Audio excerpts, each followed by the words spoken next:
Good morning, Alex and friends. I'm Grace. Today is Tuesday, March 17th, 2026, and you're listening to Alex's News.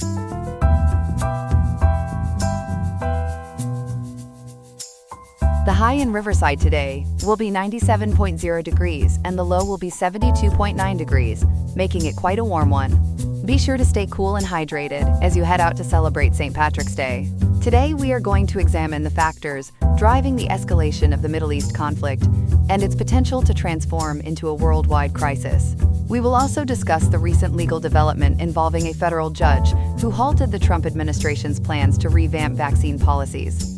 Along with these major reports, we have a variety of other headlines to cover this morning. All this and more coming up on Alex's News. Stay tuned.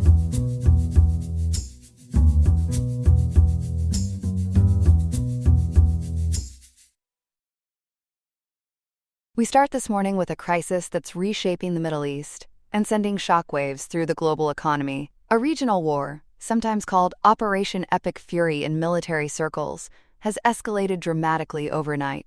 Ethan covers national security for us and has been tracking this since it began on February 28th.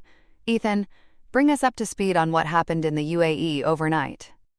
Grace, the United Arab Emirates took the extraordinary step of shutting down its entire airspace early this morning to intercept a barrage of Iranian missiles and drones.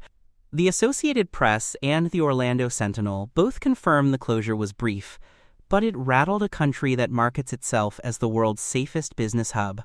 Residents in Dubai received urgent missile alerts on their phones after explosions were heard overhead. The airspace has since reopened, but the damage on the ground tells a much bigger story. What kind of damage are we talking about? It's significant, and it hit some of the UAE's most critical sites.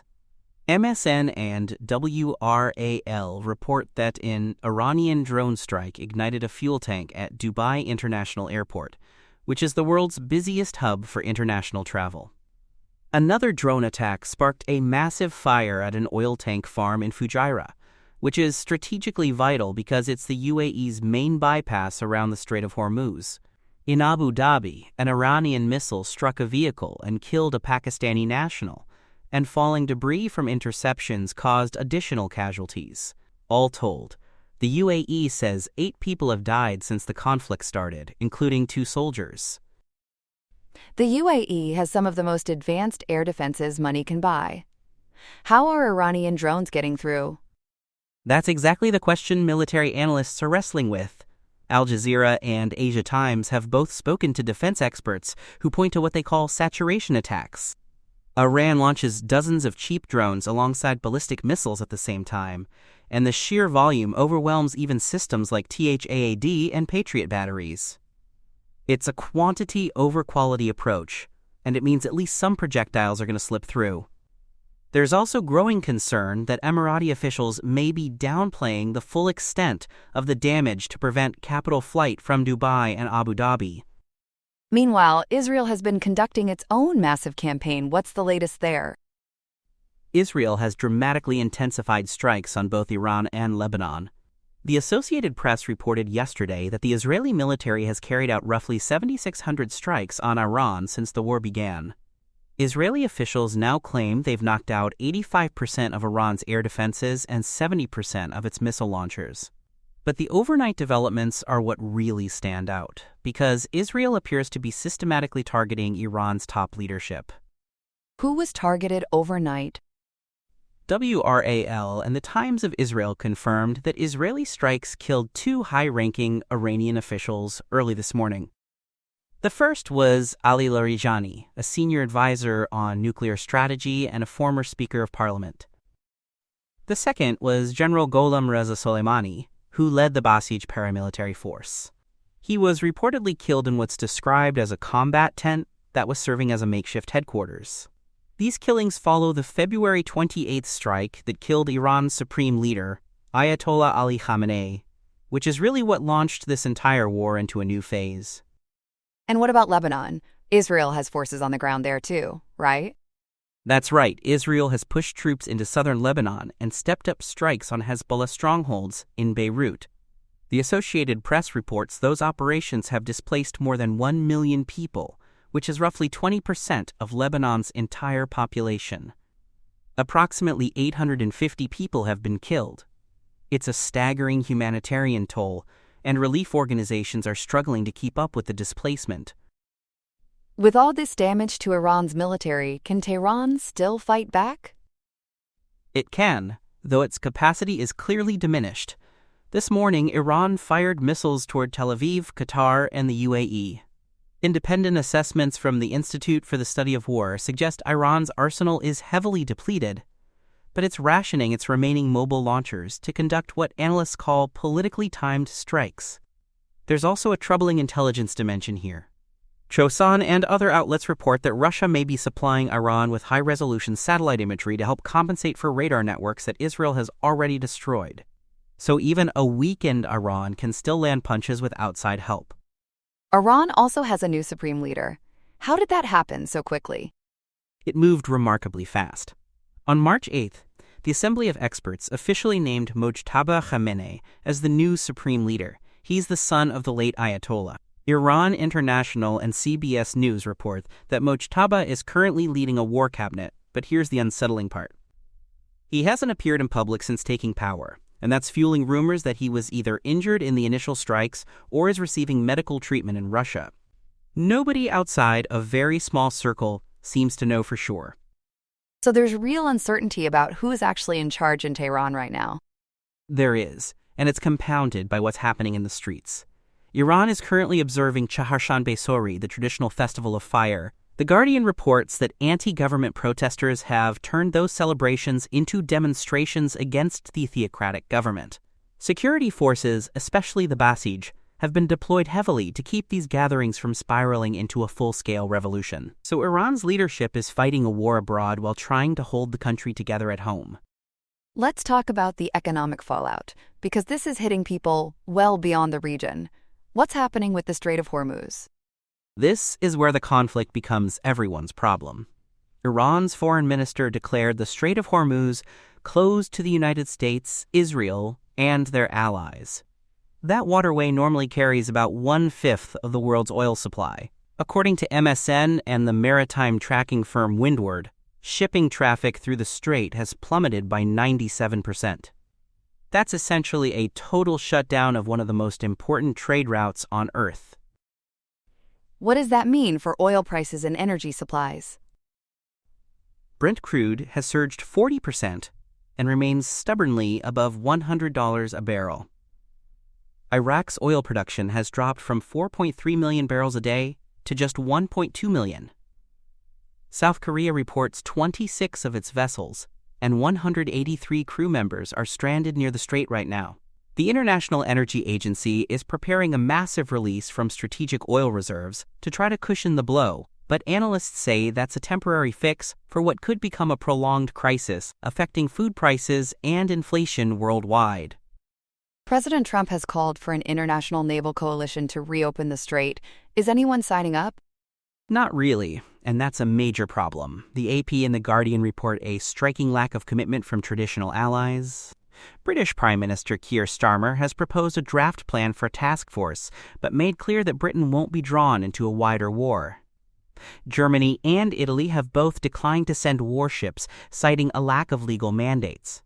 Japan and Australia say they have no current plans to assist either. So right now, the coalition idea is more aspiration than reality. The U.S. has also taken casualties in this conflict. What do we know about that?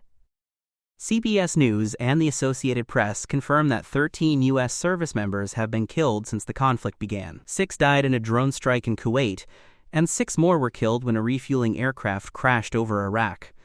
Those numbers are significant and growing. What makes this politically complicated is that President Trump ordered the initial strikes on February 28th unilaterally. FactCheck.org and the New York Times both note that Congress still has not granted a formal authorization for the use of military force. So there's no congressional sign-off for a conflict of this scale? Not as of this morning.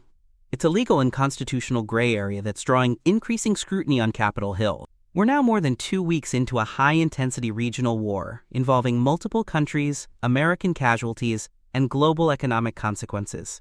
The absence of a formal authorization is likely to become a much bigger political flashpoint in the days ahead. especially as the human and financial costs keep climbing. And there's no diplomacy in sight to wind this down? Nothing credible at this point. The shadow war that simmered for years between Israel and Iran has become a direct high-intensity conflict with multiple fronts. You've got Israeli forces in Lebanon, strikes deep inside Iran, Iranian missiles hitting the Gulf states, and a global energy crisis layered on top. Without a clear diplomatic channel or a credible mediator stepping forward, most analysts see this grinding on with no obvious off-ramp. A dire picture, all around. Ethan, thank you for walking us through all of that. Of course, Grace. We'll continue to follow developments throughout the morning. When we come back, our second story. We've got one more major story this morning, and it's a big one for every parent in the country. A federal judge in Boston has blocked the Trump administration's sweeping overhaul of childhood vaccine policy. Chloe has been following this case closely, so let's bring her in. Chloe, what exactly did this judge do yesterday? So yesterday, March 16th, U.S. District Judge Brian Murphy issued a preliminary injunction that essentially freezes everything the administration has tried to do on childhood vaccines. According to NPR and PBS News, the ruling puts an immediate stop to HHS Secretary Robert F. Kennedy Jr.'s effort to slash the number of federally recommended immunizations for kids. We're talking about a January memorandum that would have cut the list from 17 universally recommended vaccines down to 11. For now, the pre-2026 schedule is fully restored as official federal guidance. Which vaccines were on the chopping block? The administration wanted to pull universal recommendations for flu, rotavirus, hepatitis A, hepatitis B, including the newborn birth dose, meningococcal disease, and RSV. Those wouldn't have disappeared entirely, but they'd have moved into something called shared clinical decision-making. That basically means, instead of being standard for every child, parents and doctors would decide case by case. The Washington Post and CBS News both noted that this judge's ruling wipes that framework away for as long as the litigation continues. So the idea was that doctors and parents would just figure it out on their own? That's the gist of it, and critics say that's a real problem for several reasons. When a vaccine drops off the universal list, insurance coverage can become uncertain, and state mandates start to wobble. Pediatricians argued it would create confusion in exam rooms across the country. Judge Murphy actually used the phrase senseless complexity, in his opinion, warning that the shift could leave kids vulnerable to preventable diseases. Now, this wasn't just about the vaccine list itself, right? There was also a shakeup of the advisory committee. That's a huge part of this case. As PBS News and the Associated Press detailed, Kennedy fired all 17 members of the Advisory Committee on Immunization Practices back in June of 2025. ACIP has been the independent body guiding the CDC on vaccine policy since 1964. Kennedy replaced those members with 15 new appointees, and many of them had documented histories of criticizing vaccines. And the judge had a problem with those new appointments? A big problem. He stayed the appointments of 13 of the 15 new members. The court found those appointments likely violated the Federal Advisory Committee Act, which requires committee membership to be, quote, fairly balanced, end quote. Evidence presented at trial showed the new panel was, in the judge's words, distinctly unqualified. Only 6 of the 15 members had meaningful experience in vaccinology, which is a striking deficit for a committee that shapes national health policy. So what happens to the decisions that reconstituted committee already made? Everything they voted on since June 11th of last year is effectively nullified. That includes some pretty significant moves, like removing thimerosal from flu vaccines and restricting use of the combined measles, mumps, rubella, and varicella vaccine. They'd also downgraded COVID-19 vaccine recommendations for children and pregnant women. All of that is rolled back now. And there was actually an ACIP meeting scheduled for tomorrow and the day after in Atlanta, but that's been postponed indefinitely because the committee no longer has legal authority to convene. What was the judge's core legal reasoning here? In a 45-page opinion, Judge Murphy called the administration's actions arbitrary and capricious under the Administrative Procedure Act. According to NPR, He ruled that the government had ignored long-standing, evidence-based scientific processes. He found they'd bypassed established protocols without sufficient scientific justification. The court agreed with the plaintiffs that these methods undermined the integrity of the government's own actions. The administration did argue they were trying to bring the U.S. in line with other countries, though. Is there anything to that? They pointed specifically to Denmark, which has a more minimalist vaccination program. But the comparison doesn't hold up neatly across the board. The Guardian reported that peer nations like the United Kingdom and Sweden actually maintain broader universal programs than what Kennedy was proposing. For instance, the UK and Sweden both include hepatitis B as part of a universal 6-in-1 combination vaccine for infants. Kennedy's plan would have made the birth dose selective, only for high-risk babies. What about rotavirus? That was one of the vaccines they wanted to move off the universal list. Right, and Denmark does reject the rotavirus vaccine entirely, so the administration had a point there. But both the UK and Sweden categorize rotavirus as universal for all children. So it really depends on which country you're comparing to and which vaccine you're looking at. Cherry-picking Denmark as the model while ignoring broader European consensus was part of what the judge found problematic. Who brought this lawsuit in the first place? The American Academy of Pediatrics led the charge. They were joined by the American College of Physicians, the Infectious Diseases Society of America, and a coalition of 15 Democratic-led states, including California and Minnesota. It's a pretty formidable group representing the mainstream of American medicine. Dr. Andrew Racine, the AAP's president, called the injunction a, quote, historic and welcome outcome for children, end quote. That's strong language from the AAP. How are the plaintiffs' attorneys framing this? Richard Hughes, the plaintiff's lead attorney, called it a victory for the rule of law and evidence-based medicine. He emphasized that this isn't about politics, but about protecting a scientific process that's kept American kids healthy for decades. The legal team clearly feels this ruling validates their argument that you can't just tear up the playbook without rigorous justification. I imagine the administration isn't taking this quietly. Not at all. HHS spokesman Andrew Nixon dismissed the ruling as, quote, judicial overreach to the extreme, end quote. He said it's an attempt to prevent the administration from governing. Deputy Attorney General Todd Blanche went even further, calling Judge Murphy's orders activist and lawless. The tone from the administration is very combative, and that signals they're not backing down. So what's their next legal move? CBS News and The Washington Post are reporting today that while no official filing has been recorded yet, the Department of Justice is expected to file an emergency appeal with the U.S. Court of Appeals for the First Circuit within the next 24 to 48 hours. Legal experts anticipate they'll push for an expedited briefing schedule that could potentially get the case before the First Circuit by late April or May. And if they lose there, then this almost certainly heads to the Supreme Court. Legal analysts expect the administration would use the shadow docket, which allows for quick emergency decisions without full briefing. They'd likely lean on the recent overturning of Chevron deference to argue that courts shouldn't second-guess how an executive agency interprets its own procedural statutes. It's a legal strategy that's been gaining traction in this administration, and the vaccine case could become a major test of that approach. For parents listening right now, what does this mean practically today? Practically speaking, the standard childhood vaccination schedule that existed before 2026 is back in effect right now. Your pediatrician's office should be operating under those original guidelines. All 17 previously recommended vaccines remain on the universal list. Nothing Kennedy proposed is in force, and it won't be unless a higher court says otherwise. Chloe, this is one we'll clearly be watching for months. Thanks so much for walking us through it. Absolutely, Grace. There's a lot more to come on this one.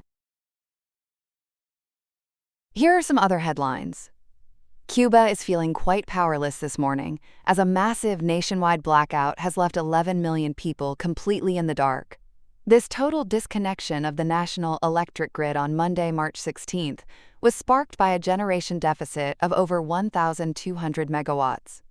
While officials have ruled out a major plant failure, the island is running on empty due to an oil blockade following the capture of Venezuelan President Nicolas Maduro in January, which has choked off vital fuel shipments for 3 months. Washington is certainly turning up the heat, with the Trump administration leveraging the crisis as a tool for regime change, demanding political liberalization before any relief flows. Electricity Director Lazaro Guerra warns that restoration will be a slow burn due to the extreme fragility of the aging grid, with only 5% of Havana currently seeing the light through isolated microsystems. As food spoils and hospitals remain suspended, the social atmosphere is becoming increasingly electric, with protests already sparking in cities like Moron. Moving to a sobering tragedy in Kabul, where rescue crews are digging through the wreckage of the Omid Addiction Treatment Hospital.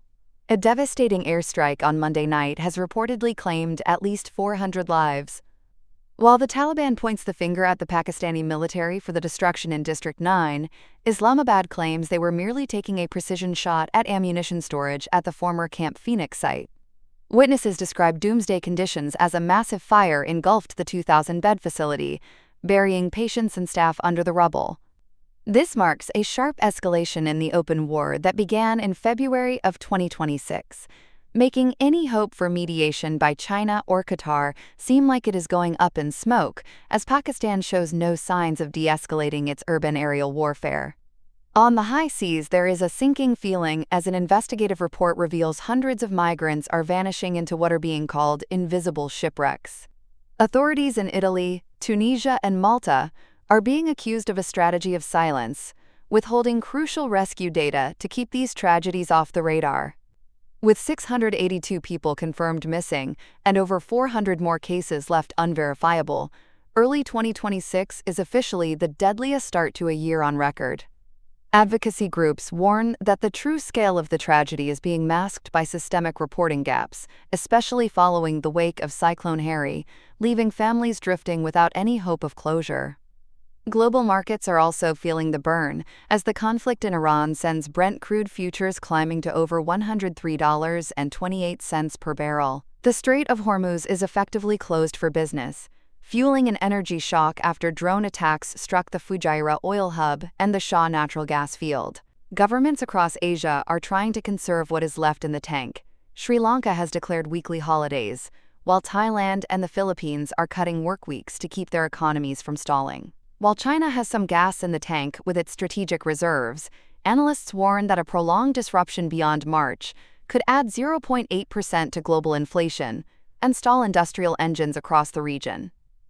Finally, at a summit in Brussels, European leaders are giving the cold shoulder to President Trump's demand for a military maritime coalition to reopen that very same strait.